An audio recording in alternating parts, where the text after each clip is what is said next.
Décembre 1944, Bastogne, Belgique. Le froid mordant de Bastogne n'était pas seulement un ennemi, c'était un prédateur silencieux, plus implacable que les balles qui fusaient dans l'air. Imaginez-vous là, dans les tranchées gelées, sous le bombardement incessant de l'artillerie allemande, l'air lourd de l'odeur de poudre et de désespoir. Ce n'était pas une bataille, c'était un enfer blanc, où la survie ne tenait qu'à un fil ténu, congelé et sur le point de rompre.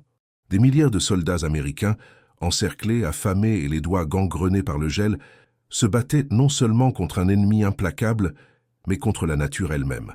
Au milieu de ce chaos glacé, un homme, un tireur d'élite considéré par beaucoup comme un paria, un banni en raison de son indiscipline et de ses méthodes non orthodoxes, eut une idée. Une idée qui, à première vue, semblait être la folie d'un homme au bord de l'effondrement. Il proposa de transformer le vénérable M1 Garand, le fusil standard de l'armée américaine, en un monstre à tir rapide, une modification simple, presque rudimentaire, de la détente qui, jurait-il, changerait tout. Tout le monde a ri, tout le monde a douté, mais ce qui s'est passé ensuite a choqué tout le monde et a réécrit l'histoire de petits, mais cruciaux, affrontements, restés jusqu'à la fin, car ce qui s'est passé ensuite a choqué tout le monde. Le contexte était désolant. Le siège de Bastogne, décembre 1944. Les forces allemandes, dans une dernière et désespérée contre-attaque lors de la bataille des Ardennes, avaient encerclé la ville belge, un nœud vital du réseau routier. La 101e division aéroportée américaine, ainsi que des éléments de la 10e division blindée, étaient piégés, isolés, avec des ravitaillements qui diminuaient et des munitions qui s'épuisaient rapidement. L'hiver était brutal, les températures chutaient bien en dessous de zéro, et la neige couvrait tout, offrant un camouflage aux avancées ennemies et une tombe glacée à ceux qui tombaient. Le problème principal était écrasant, la supériorité numérique allemande et l'intensité de leurs attaques. Les vagues d'infanterie ennemie appuyées par des chars et de l'artillerie lourde arrivaient en masse. Les soldats alliés possédaient leur M1 Garand, des fusils robustes et fiables, capables de tirer 8 coups semi-automatiques avant de nécessiter un rechargement complet du clip. Mais face à la fureur des contre-attaques allemandes, qui employaient souvent des mitrailleuses MG42, capables de cracher plus de 1000 balles par minute, la cadence de tir du Garand était insuffisante. C'était comme essayer d'éteindre un incendie de forêt avec un verre d'eau. Les solutions conventionnelles, plus de munitions, plus de fusils, étaient impossibles, étant donné la situation d'encerclement. Chaque soldat avait besoin de plus de puissance de feu et il en avait besoin immédiatement. La menace était mortelle. Beaucoup mouraient non par manque de précision, mais par manque de volume de feu pour contenir l'avancée ennemie. C'est là qu'entre en scène le sergent Elias Vance. Un homme de peu de mots, mais aux yeux perçants et aux mains qui semblaient être nées pour manipuler des armes. Vance n'était pas un officier supérieur, ni un ingénieur avec des diplômes universitaires. Il était un tireur d'élite, un fantassin de la vieille école, qui avait la réputation d'être quelque peu problématique. Son origine n'était pas une académie militaire, mais les forêts denses et les champs ouverts de son pays natal, où il chassait depuis son enfance. Il avait développé une intuition presque surnaturelle pour la mécanique et la balistique, apprenant à sentir une arme, à comprendre ses caprices et ses potentialités. Cette même intuition, cependant, l'a conduit à remettre en question le statu quo, à proposer des solutions qui semblaient hérétiques aux yeux des plus conservateurs. Il avait été banni, ou plutôt mis à l'écart, en raison d'incidents antérieurs où ces améliorations non autorisées sur l'équipement étaient vues davantage comme des actes d'insubordination que d'ingéniosité. Ses collègues le considéraient comme un génie excentrique, un mécanicien fou, qui voyait des problèmes et des solutions là où personne d'autre n'en voyait. Les commandants, quant à eux, le voyaient comme un risque, un homme qui ne suivait pas le protocole.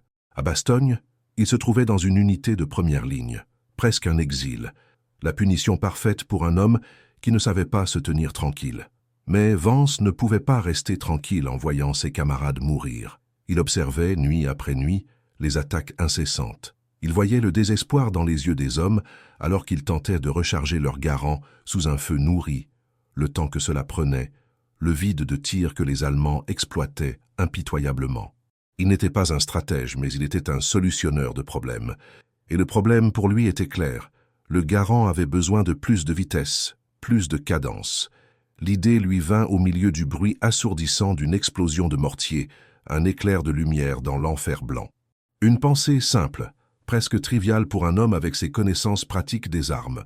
Et s'il pouvait modifier le mécanisme de détente du M1 Garand pour permettre une réinitialisation, reset, plus rapide, presque un bump fire contrôlé, sans compromettre la sécurité ou la précision, l'idée était folle, elle était dangereuse. Elle aurait pu rendre le fusil inutilisable, ou pire, provoquer un tir accidentel. Mais le désespoir de Bastogne était un catalyseur de la folie, et Vance était prêt à prendre le risque. Le scepticisme fut immédiat et brutal.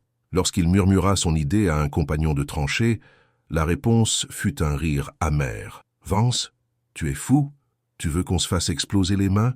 Le Garand est parfait tel quel. » Un sergent-major, entendant les rumeurs, se contenta de secouer la tête. Ce tireur banni délire à cause du froid. Ne l'écoutez pas. Mais Vance, le tireur fou, savait qu'il devait essayer. La vie de ses frères d'armes en dépendait. Et il avait une vision claire de la manière de le faire, en utilisant uniquement ce qu'il avait sous la main, au milieu du chaos et de la destruction. Il savait que l'ingéniosité naît souvent de la plus profonde nécessité, et Bastogne était la personnification de cette nécessité. Au milieu de la cacophonie de la guerre, Vance chercha refuge dans un petit renfoncement rocheux, un abri improvisé qui le protégeait à peine du froid mordant et des éclats d'obus. L'idée qui avait germé dans son esprit était d'une simplicité brutale, presque primitive, mais elle exigeait de la précision. Il ne pouvait pas construire un mécanisme entièrement nouveau. Il devait adapter l'existant. Son plan était de modifier le levier de déconnexion de la détente du M1 Garand. Au lieu de permettre à la détente de bouger librement après chaque tir, obligeant le tireur à relâcher et à presser à nouveau pour le coup suivant, Vance visualisa une petite cale ou une butée qui limiterait la course de la détente, permettant une réinitialisation presque instantanée, une cadence de tir plus rapide avec un mouvement minimal du doigt. C'était un ajustement de tolérance, une réingénierie de quelques millimètres. Les matériaux? Il n'y avait pas de quincaillerie à Bastogne. Vance a fouillé les débris autour. Il trouva des morceaux d'un casque allemand cabossé. Le métal était résistant, mais assez malléable pour être travaillé. Un fragment d'une boîte de rations, un morceau de fil de fer barbelé étiré et un petit morceau de bois carbonisé d'une caisse de munitions brûlées complétèrent son arsenal. Les outils? Un couteau de tranchée affûté, une pince rouillée trouvée dans une trousse de premiers secours abandonnée et, par chance, un petit marteau à manche qui appartenait à un ingénieur de campagne qui n'avait pas survécu à la nuit précédente. Son laboratoire était une tranchée humide, éclairée uniquement par la lumière vacillante d'une lampe à pétrole et par les lueurs lointaines de l'artillerie. Le processus de construction fut une course contre la montre et contre le froid lui-même. Ses doigts, déjà engourdis, parvenaient à peine à manipuler les petites pièces. Il utilisa le couteau pour couper et modeler le métal du casque, le transformant en une petite cale ayant la forme et les dimensions exactes qu'il avait imaginées. Le fil de fer barbelé fut effiloché et limé pour créer un ressort improvisé, et le morceau de bois servit de base de support pour tester l'ajustement. À chaque coup de marteau, à chaque raclement de couteau, Vance sentait le tremblement du sol sous les bombardements, un rappel constant de l'urgence de sa tâche. Il travaillait en silence, concentré, tandis que ses compagnons dormaient ou montaient en la garde, inconscients de la naissance d'une innovation au milieu du désespoir. L'interaction avec ses supérieurs était inexistante. Il savait que toute tentative d'obtenir une permission serait rejetée avec dédain, et peut-être même avec une sévère réprimande. Son bannissement lui avait appris à ne pas chercher l'approbation, mais les résultats. Les risques étaient immenses. Une erreur de calcul aurait pu faire tirer le fusil en rafale incontrôlable, ou pire, le bloquer au milieu d'un affrontement, le condamnant à mort. Il aurait même pu lui exploser dans les mains. Mais la vision des corps congelés de ses amis, le souvenir du son des MG-42 allemandes, fauchant des vies sans pitié, était un encouragement plus fort que toute peur. À l'aube du 3e jour du siège, Vance avait son premier prototype. Il était grossier, mal fini, mais dans son esprit, il était prometteur. Il l'installa soigneusement sur son propre garant, le fixant avec le fil de fer et le morceau de bois. Le premier test fut effectué en secret, dans une zone isolée de la tranchée, où le bruit des combats lointains étoufferait le son. Il chargea un clip, visa un monticule de neige et pressa la détente. Clic. Rien. Le fusil se bloqua. Une vague de désespoir l'envahit. Il avait échoué. Le scepticisme de ses collègues, les rires amers, semblaient résonner dans sa tête. Il démantela le mécanisme, ses doigts tremblants de frustration et de froid. Il y avait un désalignement, une friction excessive. La cale était trop épaisse, le fil de fer trop faible. Il avait besoin de plus de rigidité, plus de précision. L'opposition ne venait pas seulement des défauts mécaniques, mais de l'environnement hostile. Un sergent d'intendance, passant par sa position, remarqua Vance en train de tripoter son fusil. « Vance, qu'est-ce que tu fais? N'abîme pas ton équipement, nous avons besoin que chaque pièce fonctionne » grogna le sergent, sans attendre de réponse. Vance se contenta de hocher la tête, cachant le prototype dans ses mains. La pression du temps était écrasante. Les attaques allemandes s'intensifiaient, et à chaque heure qui passait, la chance que Bastogne tombe augmentait. Mais Vance n'était pas du genre à abandonner. La persistance était une vertu forgée dans les dures réalités de la chasse et de la vie à la campagne. Il passa les heures suivantes à raffiner les pièces, utilisant une pierre aiguisée pour polir le métal, ajustant la courbure du fil de fer, testant et retestant l'ajustement. À chaque échec, il apprenait. La cale devait être plus fine, le point de pivot plus précis, la tension du ressort plus équilibrée. Il retira de la matière, plia et tordit, transformant ce qui semblait être des détritus en composants cruciaux. À chaque ajustement, il sentait qu'il était plus proche. Ses yeux, rouges de privation de sommeil, brillaient d'une détermination fiévreuse. Il n'était pas seulement en train de construire une modification, il construisait de l'espoir. Et le temps s'épuisait.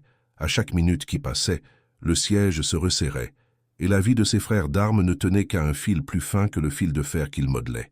La nuit tombait à nouveau, et avec elle, la promesse d'une autre attaque allemande. Vance savait que son temps était compté. Son innovation devait fonctionner, maintenant. La nuit tombait à nouveau, et avec elle, la promesse d'une autre attaque allemande. Vance savait que son temps était compté. Son innovation devait fonctionner, maintenant. Il ne dormit pas. Le froid, la faim et le bruit de la guerre étaient ses seuls compagnons. Avec la lampe à pétrole presque vide, il poursuivit son travail, ses yeux fixés sur les petites pièces de métal. L'échec initial avait été un maître sévère, mais efficace. Il avait compris que la précision n'était pas seulement souhaitable, elle était la seule garantie que le fusil ne se transformerait pas en une arme contre lui-même. Il utilisa la pointe de son couteau de tranchée, maintenant un scalpel improvisé, pour gratter et polir la cale de métal, la rendant plus fine, plus aérodynamique. Chaque millimètre comptait. Le ressort improvisé, fabriqué à partir du fil de fer barbelé et filoché, fut soigneusement tendu et plié, jusqu'à ce que, dans son esprit, la résistance soit parfaite. Ni trop lâche pour permettre une course excessive de la détente, ni trop rigide pour empêcher la réinitialisation.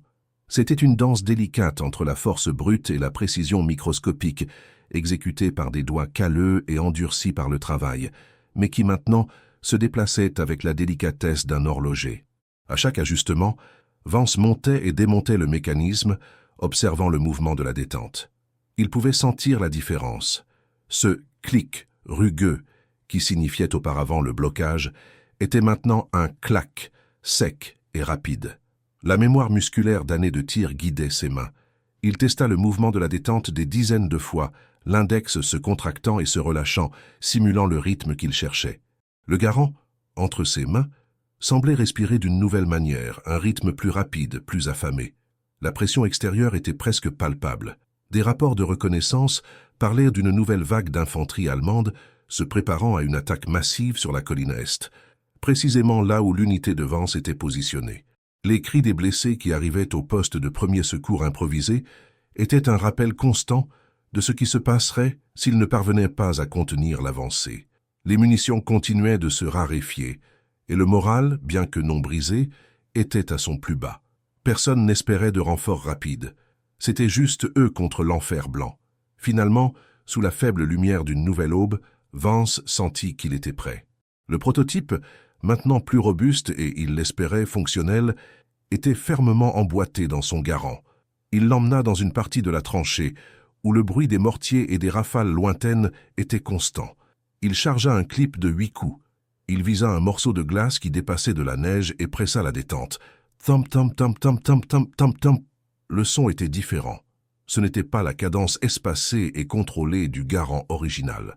C'était un rugissement rapide, presque une rafale mais toujours contrôlable, chaque tir distinct, mais tiré en une succession vertigineuse.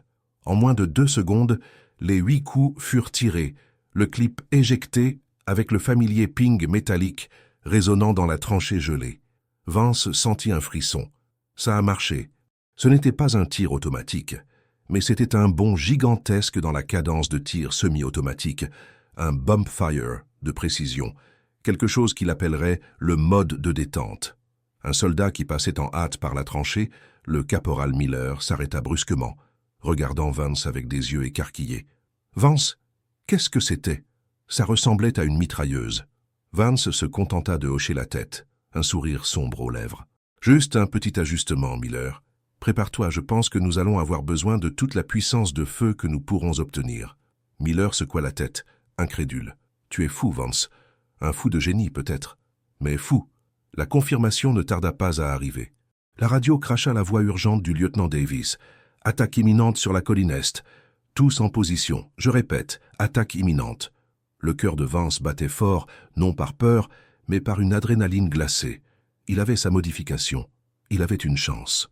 Et maintenant, il était temps de prouver que la folie, parfois, n'est que l'avant-garde du génie. Il rechargea son garand modifié, sentant le poids familier de l'arme entre ses mains, mais maintenant avec une nouvelle promesse. La promesse qu'il ne serait plus seulement un tireur d'élite, mais un héros d'une nouvelle forme de combat, né de la plus profonde nécessité et de l'ingéniosité la plus brute. La ligne de front tremblait sous le poids de l'artillerie allemande qui recommençait, et Vance savait que le test final, le baptême du feu, était sur le point de commencer. Le destin de Bastogne, du moins dans sa petite tranchée, pouvait dépendre de son mode et de son courage de l'utiliser. La ligne de front tremblait sous le poids de l'artillerie allemande qui recommençait, et Vance savait que le test final, le baptême du feu, était sur le point de commencer. Le destin de Bastogne, du moins dans sa petite tranchée, pouvait dépendre de son mode et de son courage de l'utiliser. Les premières grenades de mortier déchirèrent l'obscurité de l'aube, explosant dans la neige et la terre gelée, soulevant des geysers d'éclats et de débris. Les cris de « en position » résonnèrent dans les tranchées, étouffés par le rugissement de la bataille qui éclatait. Des soldats, le visage contracté par le froid et la tension, se positionnaient, leur respiration se transformant en nuages blancs dans l'air glacé. Puis ils surgirent. Une marée grise d'infanterie allemande, des silhouettes fantomatiques contre la neige, avançant méthodiquement, appuyés par le feu incessant de leurs mitrailleuses et l'ombre menaçante d'un char lointain. Le bruit des bottes dans la neige, mêlé aux cris de guerre allemands, était la bande sonore d'un cauchemar. Vance, avec son garand modifié, était en première ligne, ses yeux fixés sur l'obscurité. À ses côtés, le caporal Miller, toujours sceptique, mais maintenant avec une lueur d'espoir dans le regard, préparait son propre fusil. « Les voici, Vance. Que Dieu nous aide. » Lorsque la première vague allemande fut à quelques mètres de la tranchée, Vance pressa la détente. Tam tam tam tam tam tam tam tam. Le son fut une révélation. 8 coups, tirés en une succession si rapide qu'elle ressemblait à une mitrailleuse légère, mais avec la précision létale du garand. La rafale contrôlée fauche la vie de 3 soldats ennemis qui menaient l'attaque, les faisant tomber dans la neige comme des poupées de chiffon. Avant que la fumée ne sorte du canon, Vance avait déjà éjecté le clip vide et en avait inséré un nouveau, le familier ping métallique étant désormais un son d'espoir et non de vulnérabilité. Il continua de tirer, son doigt actionnant la détente avec une vitesse et une précision qui choquèrent Miller et les autres soldats proches. Le volume de feu qu'il parvenait à produire était presque le double de celui d'un tireur de garand ordinaire. Le mode de détente transformait ce qui était une arme semi-automatique robuste en un cauchemar pour l'avancée ennemie. Là où il y avait auparavant des lacunes dans le feu de couverture, il y avait maintenant un mur de plomb, constant et implacable. Les Allemands, habitués à la cadence de tir plus lente des garants, furent confus. Les patrouilles ennemies, qui s'attendaient à exploiter les moments de rechargement, furent surprises par une averse de balles. L'avancée dans la section de Vance stagna, tandis que d'autres parties de la ligne de défense luttaient pour contenir l'élan allemand. Dans la tranchée de Vance, les assaillants se retrouvaient sous un feu si intense qu'ils ne pouvaient pas avancer. Les corps s'accumulaient dans la neige et les cris de douleur se mêlaient au bruit de la bataille. Miller, qui se tenait à côté de Vance, observait avec admiration et choc. « Saint Dieu, Vance, tu... » Tu es en train de les massacrer. C'est comme si tu avais une mitrailleuse. » Vance se contenta de hocher la tête, ses yeux fixés sur l'ennemi, rechargeant et tirant avec une efficacité brutale. Il ne faisait pas que tirer. Il défendait, protégeait, et pour la première fois depuis longtemps, il sentait qu'il faisait une vraie différence. Ce mode de détente, que tout le monde avait qualifié de folie, était maintenant la différence entre la vie et la mort pour sa section. La nouvelle du tireur fou se répandit comme une traînée de poudre dans la tranchée. Des soldats d'autres positions, entendant le son inhabituel du garand de Vance, un son plus rapide, plus létal, commencèrent à se demander « Qu'est-ce qui se passe à la position de Vance ?» Un sergent de peloton, le lieutenant Riley, rampa jusqu'à la position de Vance, incrédule. Il avait entendu le feu et ne pouvait pas croire que ce n'était qu'un garand. « Vance, quel genre de sorcellerie est-ce » cria Riley, le visage barbouillé de poudre et de neige. Vance, sans arrêter de tirer, pointa la détente de son fusil. « Un petit ajustement, lieutenant, pour tenir ces salauds à distance. » Riley observa Vance en action pendant quelques minutes, voyant l'efficacité du feu. Il vit comment le mode permettait à Vance de maintenir une pression constante sur l'ennemi, les forçant à battre en retraite et à chercher un abri, tandis que ses propres hommes avaient une chance de se regrouper. C'était une petite victoire. Mais à Bastogne, chaque mètre de terrain et chaque vie sauvée étaient cruciaux. Ce petit mode ne changerait pas le cours de la guerre mondiale, mais dans cette tranchée gelée de Bastogne, il a changé le cours d'une bataille cruciale. Petit à petit, d'autres soldats commencèrent à s'approcher de Vance, non plus avec scepticisme, mais avec un espoir désespéré. Ils voulaient savoir comment il l'avait fait. Ils voulaient le mode de Vance. L'ingéniosité du banni était sur le point de devenir le salut de beaucoup, et l'histoire de cette nuit glacée serait racontée et re-racontée, faisant écho à la preuve que les meilleures idées, les plus vitales, naissent de la plus profonde nécessité et du courage d'un homme de défier l'impossible. L'ingéniosité du banni était sur le point de devenir le salut de beaucoup, et l'histoire de cette nuit glacée serait racontée et re-racontée, faisant écho à la preuve que les meilleures idées, les plus vitales, naissent de la plus profonde nécessité et du courage d'un homme de défier l'impossible. La bataille faisait rage, transformant le paysage blanc en un enfer de fumée et de cris. Le feu rapide et précis de Vance n'était pas seulement un acte de défense, c'était une déclaration tactique. Là où la ligne alliée montrait des signes de faiblesse dans d'autres sections, la zone défendue par Vance devint une zone de mort pour les Allemands. Son garand modifié, crachant des projectiles avec une cadence presque frénétique, créa une barrière impénétrable de plomb. Les assaillants, qui avançaient auparavant avec la confiance de la supériorité numérique, se retrouvaient maintenant piégés, ne sachant pas ce qui les frappait avec une telle férocité. Les corps s'entassaient dans la neige, témoins silencieux de l'efficacité mortelle d'une idée simple.